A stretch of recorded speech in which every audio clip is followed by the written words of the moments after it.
We're down in the heart of Agate Country in Estill County, Kentucky, here with my friend Taylor Pfanstiel, owner and operator of Rocks and Things LLC, and he's going to tell us a little bit about Kentucky agates. What up, everybody? Welcome to the holler. So we're here looking for a very special rock today. 350 million year old sedimentary cousins, all those flashy, wonderful agates all over the rest of the world. So when it comes to Kentucky agate, you got to understand, there's mountains everywhere. They're tall. They grow in a rock layer about this big. Bright orange is towards the top. And you'd be lucky to ever find one if you put your shovel down.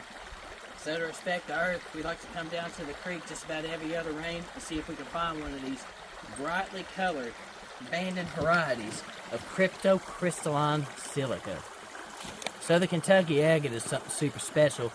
Arguably, they say they've been formed by fossil replacement, whether they be brachiopods, foreign coral colonies, or even just a squeeze into the crack in the matrix layer. You just never know what you're truly going to find. So today, we're just going to go on a creek adventure and see if we can find some of these ancient animals that have been transmuted into a piece of cryptocrystalline gorgeous goodness. What? Ready? Here is some fossil remnants from the ancient forests that used to grow in this area.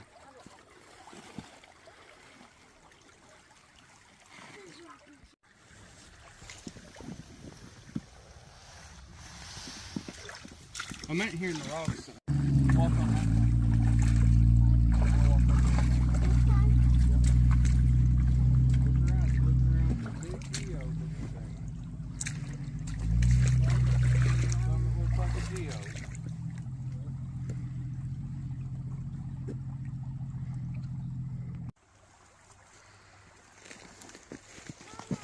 Here's a nodule.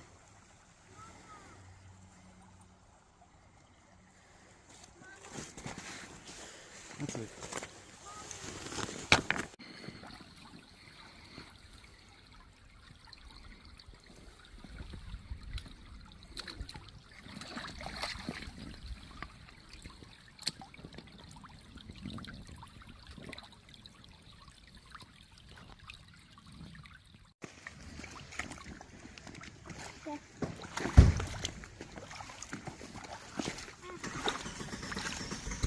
You guys maybe cross over there where it's shallow, by the tree line. Okay.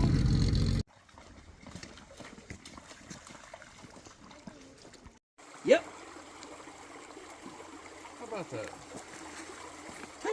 What's this thing?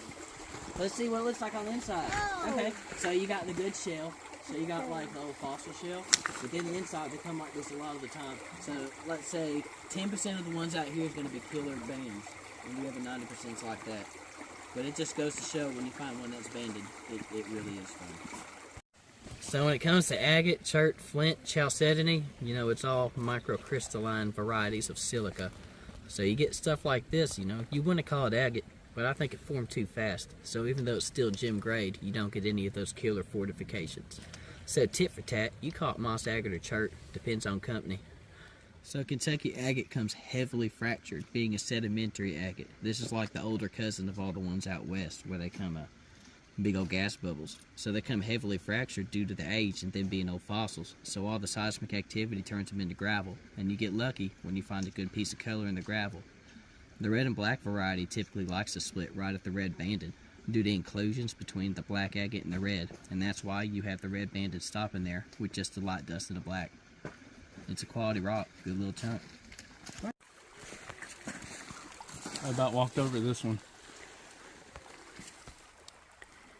Oh, that's pretty. When it comes to Kentucky agate nodules and geodes, a lot of the times you get these big old bubbly nasty ones, but sometimes you get these like interjected rocks. It's just like straight silica. So this thing has no rind, no matrix, and they have the highest possibilities of being banded just because they were just that silica gel getting squeezed in usually when I go cut. So it's not impressive, but it does not resemble just about anything else we found.